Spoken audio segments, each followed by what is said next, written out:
नमस्कार दोस्तों, स्वागत आप सभी का एक बार फिर से। देखिए दोस्तों,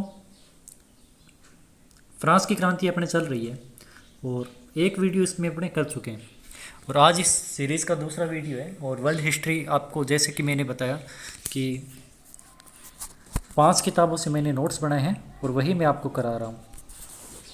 तो पूरी वीडियो को दोस्तों ध्यान से देखिए और ये निश्चित तौर पर आपके लिए फ़ायदेमंद होने वाले साबित हैं, क्योंकि आगे जो भर्ती आने वाली है फर्स्ट ग्रेड की, इसमें निश्चित रूप से कहीं ना कहीं वर्ल्ड हिस्ट्री का एक बहुत बड़ा योगदान रहता है। और इस चैनल से जुड़े रहिए, आपको वर्ल्ड हिस्ट्री पूरी कंप्लीट करवा दूंगा मैं। और ऐसे नहीं है कि वर्ल्ड हिस्ट्री होने के बाद उस टॉपिक का अपने टेस्ट भी करते रखते हैं, प्रश्न भी डालते हैं। और कुछ इंडियन हिस्ट्री के भी टॉपिक मैंने करवाए हैं, तो आप प्ले लिस्ट जाकर उनको चेक कर सकते हैं दोस्तों, यदि आप अभी नए जुड़े हैं तो शुरू करते हैं। Letter D gazette, letter D gazette ये करवा दिया था मैंने आपको कल, और ये एक मुहर वाला पत्र था और उसके बिना किसी जो था व्यक्ति को किसी भी अपराध के बिना गिरफ्तार किया जा सकता था। एक आपको मैंने पालरमा का बताया था, ये फ्रांस के अंदर क्या थी पालरमा, इसके बारे में बताया था। कुल संख्या 13 थी और पेरिस की जो थी वो सबसे महत्वपूर्ण थी। एक फाइया का बताया था और एक काइया का बताया था। ये एक तरह से गिरजाघर था, यहाँ पर बैठकर कोई वाद विमर्श किया जाता था। और काइया क्या था, एक तरह से सम्मति पत्र थे, जो जब नेशनल असेंबली की बैठक होती है तो जो तीसरा वर्ग था वो काइयाँ लेकर पहुंचा था। ठीक है, लुई 16 ने अपने साथ लाने के लिए कहा था। अब आगे बढ़ते हैं दोस्तों। फ्रांस की जो प्रशासनिक प्रांतीय व्यवस्था है वो किस तरह से थी। प्रशासनिक व्यवस्था ये देखिए 2 भागों में बंटा हुआ था। इसको थोड़ा सा समझने का प्रयास करें, क्योंकि ये कॉलेज प्रोफेसर एग्जाम के लिए काफ़ी महत्वपूर्ण हो सकता है। एक गवर्नमेंट और एक जनरलिते। गवर्नमेंट की संख्या थी 40 और जनरलिते की संख्या थी 34। गवर्नमेंट एक तरह से आप प्रांत मान सकते हैं, प्रांतों को गवर्नमेंट कहते थे। और जनरलिते में एक अधिकारी नियुक्त करते था राजा, जिसका नाम था एतादा। ये उच्च बर्जुआ वर्ग से संबंधित था। ठीक है, इसके बारे में आगे और देखते हैं। देखिए, गवर्नमेंट जो की प्रांत थी, इनकी संख्या कुल 40 थी। यहाँ के अधिकारियों की नियुक्ति राजा के द्वारा की जाती थी, लेकिन यहाँ के अधिकारी जो थे वो निरंकुश थे। ठीक है, ये हो गया प्रांत। और एक था जनरलिते, ये भी एक तरह से प्रांत थे। इनकी कुल संख्या 34 थी। यहाँ के अधिकारियों की नियुक्ति भी राजा के द्वारा की जाती थी। इन अधिकारियों के लिए एतादा यानी उच्च बर्जुआ शब्द वर्ग से संबंधित थे, एतादा शब्द का प्रयोग यहाँ पर किया जाता था। तो ये आपको 2 चीज़ें थोड़ी सी याद रखनी है। फ्रांस के अंदर कानून में एक रूपता नहीं थी। कहा जाता था कि 1-2 मील चलने पर यहाँ पर कानून इस तरह से बदलता है जैसे कोई हवा का रुख अपना बदल जाता है। तो कानून की बिल्कुल भी एक रूपता नहीं थी फ्रांस में। राष्ट्र की समाधि, ये कई बार पूछा गया है कि फ्रांस में राष्ट्र की समाधि किसे कहा गया है। तो वर्साई के जो महल हैं, इन राजमहलों को जनता ने राष्ट्र की समाधि कही थी दोस्तों। ये थोड़ा ध्यान रखना, नॉर्मल है ये बेसिक कॉन्सेप्ट। इसके बाद में बौद्धिक चेतना। क्रांति से पहले जो योगदान रहा वो बुद्धिजीवी वर्गों का रहा। और बौद्धिक चेतना का विकास किस तरह से होता है, इसके अंदर अपने समझेंगे। दार्शनिक वर्ग था, और दार्शनिक वर्ग को फ्रांस के अंदर बोला जाता था फिलोजोइस। फ्रांस में बौद्धिक वर्ग के लिए फिलोजोइस शब्द का प्रयोग किया गया। फिलोजोइस फ्रांसीसी क्रांति की आत्मा को कहा जाता है। तो ये थोड़ा सा महत्वपूर्ण बनता है यहाँ पे। अब इसके अंदर कौन कौन आते हैं, देखिए कुछ मुख्य दार्शनिक आएंगे। पहला था वाल्टेयर। वाल्टेयर, इसका मूल नाम था फ्रांसोis मारी अंतवा। वाल्टेयर ने चर्च को बदनाम चीज़ कहा और मैं 100 चूहों के शासन से श्रेष्ठ एक सिंह का शासन मानता हूँ। ये प्रसिद्ध कथन है वाल्टेयर का, जो बार एग्जाम में पूछा जाता है। वाल्टेयर को बौद्धिकता का देवता कहा जाता है। इसके लिए राजा वाल्टेयर शब्द का भी प्रयोग किया जाता है। तो ये कुछ चीज़ें हैं वाल्टेयर के बारे में जो आपको ध्यान रखनी है। और इन्होंने नहीं पहली बार इतिहास में दर्शन को स्थान दिया था, वाल्टेयर ने ही। इनकी रचनाएँ हैं, मुख्य मुख्य कौन कौन सी रचनाएँ हैं, इनके आपको 4-5 रचनाएँ ध्यान में रखनी है। पहली है ओडीपी। ओडाइप एक दुखांत नाटक है इनका। ट्रीटाइन ऑफ टॉलरेंस, एडिपस, लुई 14 का युग और लेटर्स ऑन इंग्लिश, ये वाली मोस्ट है और ये पहली वाली मोस्ट है। ये 2 प्रश्न तो पूछे गए हैं। वाल्टेयर को फ्रांस से निष्कासित कर दिया था, अतः ये इंग्लैंड चले गए थे। ठीक है दोस्तों, इंग्लैंड में इन्होंने ब्रिटिश समाज पर फिलोसॉफिकल लेटर्स ऑन इंग्लिश ये इन्होंने पत्र लिखा था। और वाल्टेयर द्वारा धर्म अधिकारियों के लिए कुछ नियम बनाए गए थे। ये मोस्ट है भाई, ये भी आ रखा है एग्जाम के अंदर कि किस एक दार्शनिक द्वारा धर्म अधिकारियों के लिए कुछ नियम बनाए गए थे और इनको इंग्लैंड में एक जगह लागू भी किया गया था। ठीक है, इन नियमों के आधार पर संविधान में धर्म अधिकारियों के लिए कुछ संविधान भी बनाया गया था। अब मोंटेस्क्यू 1689 से 1755 फ्रांसीसी क्रांति से पूर्व बुद्धिजीवी वर्ग से संबंधित थे। संवैधानिक राजतंत्र को सही माना इन्होंने। सत्ता के पृथक्करण की ये बात करते हैं। ये स्वयं वकील थे और बोर्दो की पार्लरमा में न्यायाधीश रह चुके थे। ब्रिटिश समाज व शासन पद्धति का इन पर प्रभाव था। मोंटेस्क्यू की रचना क्या क्या है? तो मोंटेस्क्यू की रचना है, देखो, पर्शियन लेटर्स। पर्शियन लेटर्स में इन्होंने समाज में प्रचलित बुराइयों को दूर करने की बात कही। द स्पिरिट ऑफ लॉ यानी कानून की आत्मा इनकी रचना है। सत्ता के पृथक्करण की ये बात करते हैं, इसी के अंदर बात करते हैं कानून की आत्मा में। इन्होंने कानून के 3 अंग बताए, कार्यपालिका, न्यायपालिका और व्यवस्थापिका। इसके बाद में आते हैं रूसो का जन्म जिनेवा में हुआ था, लेकिन बाद में आकर फ्रांस में बस गए, फ्रांसीसी नागरिक हो गए। स्वतंत्रता, समानता और बंधुत्व जो फ्रांस की क्रांति का मुख्य नारा था, इन्होंने ही दिया था। फ्रांस में क्रांतिकारियों को मसीहा कहा जाता है। आधुनिक प्रजातंत्र का जनक रूसो को कहा जाता है। रूसो की सर्वाधिक प्रसिद्ध पुस्तक सामाजिक संविदा, सोशल कॉन्टेक्स्ट थी। इसी में इन्होंने स्वतंत्रता, समानता और बंधुत्व का नारा दिया। रूसो ने एक बात कही थी कि मानव स्वतंत्र पैदा हुआ है और चारों तरफ से बेड़ियों से जकड़ा हुआ है। ये इनका प्रसिद्ध कथन है। जैसे 100 चूहों वाला किसका कथन है? रोबेस्पियर रूसो को मसीहा मानता था। रोबेस्पियर जो है, तो रोबेस्पियर के बारे में तो ये कहा जाता है कि रूसो का जो सामाजिक संवेदना वाली किताब है, ये तकिए के नीचे रखकर सोता था और रूसो को बहुत ज़्यादा ये महत्व देता था रोबेस्पियर। इनकी अन्य संरचनाएं हैं, इनकी अन्य रचनाएं हैं जो देखिए, एमाइल भी लिखा हुआ है, एमिलो भी लिखा आता है। इसमें रूसो को बच्चों की शिक्षा देने की बात कही। प्रकृति की ओर लौटो का संदेश इसी पुस्तक में इन्होंने दिया था।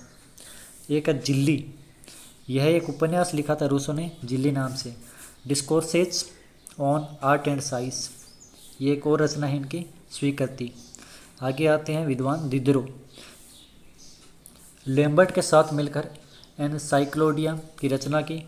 फिलोसॉफिकल थॉट की इन्होंने रचना की थी। दिदरो की रचना है फिलोसॉफिकल थॉट। आगे देखिए, लुई 16 के काल के अंदर फ्रांस की आर्थिक स्थिति खराब हुई, कई मंत्रियों को बदला गया, जिसका क्रम आपको मैं बता रहा हूँ, यही क्रम आपको ध्यान रखना है। तुर्गो, नेकर, फलरी, क्लोन, ब्रिया, ये आपको क्रम ध्यान रखना है। तुर्गो, नेकर, फलरी, क्रोन और बिया, ये इसका क्रम था। ब्रेन या बिया। अब कुछ दो मंत्री थे ना, वित्त मंत्री, ये सभी वित्त मंत्री से संबंधित एक तरह से मान सकते हैं। तो इसके अंदर दोस्तों आपको क्या ध्यान रखना है कि किसने क्या काम किया। नेकर ने फ्रांस के आय व्यय का ब्यौरा तैयार किया था और आम जनता के समक्ष इसको प्रस्तुत किया था नेकर द्वारा। क्लोन ने प्रथम वर्ग व द्वितीय वर्ग पर कर लगाने की बात कही, लेकिन इसे अस्वीकार कर दिया। अब आगे आता है ब्रीन ने सभी वर्गों पर समान कर लगाने की बात कही। इस ब्रीन के समय ही राजा और पालरमा के मध्य विवाद हुआ था और पालरमा को राज्य द्वारा नए करों को रजिस्टर नहीं किया गया था। राजा ने पालरमा को भंग कर दिया था और 1788 में नेकर को वापस दूसरी बार वित्त मंत्री बनाया गया था। तो अब वापस नेकर को बनाया जाता है। नेकर ने क्या किया, आते ही राजा को एक सलाह दी कि स्टेटस जनरल की जो बैठक है उसको वापस बुलाया जाए। ये इन्होंने सुझाव दिया और इनके सुझाव को राजा ने मान लिया और यहीं से देखिए इनका पतन आरंभ होता है। नेकर की बात यदि यहाँ पर नहीं मानी जाती तो फ्रांस की क्रांति कुछ हद तक और दबाई जा सकती थी राजा के द्वारा। तो नेकर की इस बात को मान लेते हैं राजा और जुलाई 1788 के अंदर लुई 16 द्वारा स्टेटस जनरल की मीटिंग बुलाने का निर्णय लिया गया। स्टेटस जनरल के तीनों वर्गों की संख्या में तीसरे वर्ग की जो संख्या थी वो दुगनी कर दी गई और 5 मई 1789 को, ये तारीख ध्यान में रखना, वर्साई के महलों में स्टेटस जनरल का अधिवेशन शुरू हुआ। उद्घाटन लुई 16 के द्वारा किया गया था।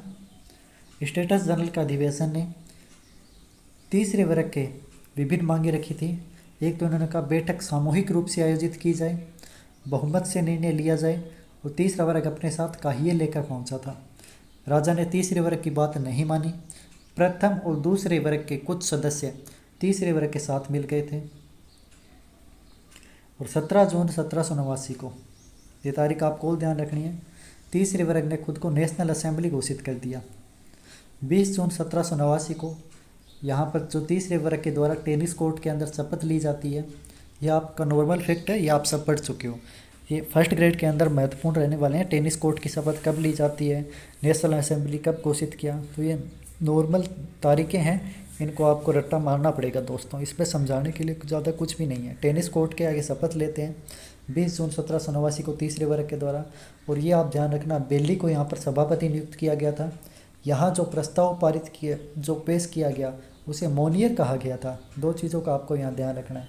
20 जून के दिन टेनिस कोर्ट की शपथ, 17 जून को नेशनल असेंबली घोषित करते हैं। ये आपको 3 तारीखें बताई मैंने। 5 मई को प्रथम बैठक हुई थी, उसके बाद 17 जून को, उसके बाद 20 जून को। अब आएगा 27 जून। 27 जून 1789 को तीनों वर्गों की एक साथ बैठक हुई, नेशनल असेंबली मान्यता दे दी गई। तो मान्यता 27 जून को इसको मिलती है। हालांकि इसने 17 जून को खुद को नेशनल असेंबली घोषित कर दिया था, लेकिन तीनों की एक साथ बैठक 27 जून को होती है। इसके बाद तीनों सदन एक साथ बैठे 9 जुलाई को। स्वयं को नेशनल असेंबली ने संविधान सभा घोषित कर दिया था 9 जुलाई को। मिराबो तीसरे वर्ग का नेतृत्व कर रहा था। इस मिराबो का नाम ध्यान रखना है आपको।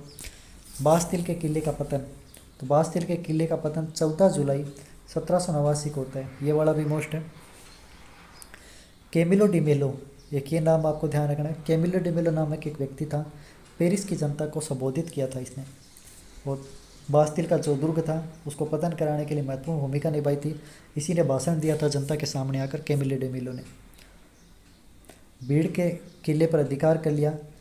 इनके द्वारा सिस्पे नामक एक ध्वज फहराया गया था। तो सिस्पे था वो फ्रांस का ध्वज है जो बास्तिल के किले पर इन्होंने फहराया। लफायते और बेली, लफायते को प्रधान सेनापति और बेली को मेयर बना दिया गया। इसके बाद 5 अक्टूबर 1789 को जनता ने वर्साई की ओर प्रस्थान कर दिया था। नेतृत्व किसने किया था, तो बेली द्वारा नेतृत्व किया गया था जब जनता वर्साई के महलों की तरफ बढ़ रही थी 5 अक्टूबर 1789 को। राजा व रानी को गिरफ्तार कर लिया गया और इनको गिरफ्तार करके लुआरी के महलों में रखा गया। तुइलरीज भी बोलते हैं, लुआरी भी बोलते हैं। ये आपकी दोस्तों फ्रांस की क्रांति यहाँ पर हुई। इसके बाद क्रांति के चरण में आपको बताऊं, क्रांति के चरण आगे रहेंगे। 3 चरणों में क्रांति चरण चलेंगे, जिसमें से नेशनल असेंबली, जो संविधान सभा है, नेशनल असेंबली के बाद संविधान सभा बनती है। इस तरह के चरण हैं। बाद में आपका नेपोलियन आएगा। ये देखो आगे संविधान सभा, संविधान सभा के बाद में फ्रांस में किस तरह से संविधान सभा द्वारा सुधार किए गए। दूसरा चरण, इसमें 2 भागों में बांटा गया विधानसभा। दूसरे चरण में जैकोबिन और वो आ जाएंगे, जीरोंदस्त। ये पूरा दूसरे चरण के अंदर आपका चलेगा।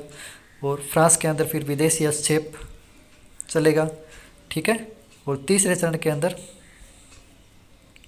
और उसके बाद में यहाँ आतंक का युग 1793 से 1794 के बीच आतंक का युग रहेगा। इसमें संदेह के समक्ष थर्मोडियन प्रक्रिया, ये वाला भी मोस्ट है बहुत ज़्यादा, थर्मोडियन प्रक्रिया वाला। ये अपने आगे वाले वीडियो में करेंगे दोस्तों सारे, थर्मोडियन प्रक्रिया वाला। और राष्ट्रीय सेना का गठन किया गया। इसके बाद ये सारे मोस्ट हैं, ये आपको पूरा मैं अगले वीडियो में पूरा समझा दूँगा।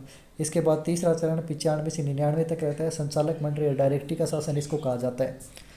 तो धन्यवाद दोस्तों, आपने जो वीडियो देखा था पहले वाला, और इतना आपने उसको सपोर्ट किया है और बहुत ज़्यादा आपने सम्मान दिया है, इसके लिए मैं बहुत बहुत आपका आभारी हूँ। और लगातार आपको वीडियो अपलोड करके देते रहूँगा। फ्रांस की क्रांति आपको मैंने कहा पूरे कराने की, तो आपको देखो मैंने कल कहा था कि कल शाम को आपको वीडियो मिल जाएगा, लेकिन थोड़ा सा मैं लेट हो गया बनाने में, क्योंकि यहाँ पर थोड़ा नेटवर्क प्रॉब्लम है और इसमें यानी कि मैं अभी घर आया हूँ तो यहाँ पर हमारी लाइट की भी प्रॉब्लम है। तो तूफ़ान इधर आ रखा है तो लाइट कटी हुई है, जो तोते तूफ़ान है उसके कारण लाइट नहीं है, तो फ़ोन काफ़ी डिस्चार्ज था, इसलिए मैं वीडियो नहीं बना पाया था। अभी मैं वीडियो बनाकर अपलोड कर रहा हूँ। तो जैसे ही दोस्तों कहने का मतलब ये है कि जैसे ही मुझे समय मिलता है तो मैं आपके लिए वीडियो बनाकर अपलोड कर दूँगा। तो आप लगातार जुड़े रहिए, आप जो सपोर्ट दे रहे हैं उसके लिए बहुत बहुत आभार। और चैनल को आप क्या करें, थोड़ा सा आप शेयर कर दें, नहीं तो चैनल क्या सर्चिंग में नहीं आ रहे। मैंने दूसरे जो मोबाइल से सर्च करके देखा है तो यूट्यूब में यदि मैं सर्च करता हूँ स्टडी हिस्ट्री के नाम से तो सर्चिंग में ऑप्शन नहीं आ रहा है दोस्तों। तो थोड़ा सा आप शेयर करेंगे ना तो सर्चिंग में आने लगेगा। इससे थोड़ा सा आपको भी फ़ायदा है, क्योंकि यदि आप नोटिफिकेशन पर आपको नहीं मिले और सीधा आप सर्च करके चैनल पर आना चाहें तो चैनल पर आ सकते हैं, नहीं तो आप चैनल पर नहीं आ सकते। इसीलिए आप थोड़ा सा शेयर करेंगे तो आपका थोड़ा सा सहयोग मेरे लिए बहुत होगा। धन्यवाद आपका। और आगे वाले वीडियो में ये जो तीनों चरण हैं ये करवा देंगे, और उसके बाद एक वीडियो और बनेगा, उसके अंदर आपका तीसरे चरण के बाद में एक वीडियो और बनेगा, इसमें आपका ये नेपोलियन बोनापार्ट पूरा कर लेंगे। नेपोलियन बोनापार्ट में N3 का सूत्र लगते हैं। N3 का मतलब नील, नेल्सन और नेपोलियन, ये युद्ध होता है जो नील नदी वाला, ठीक है। ये सारा मैं आपको करवा दूंगा। धन्यवाद दोस्तों।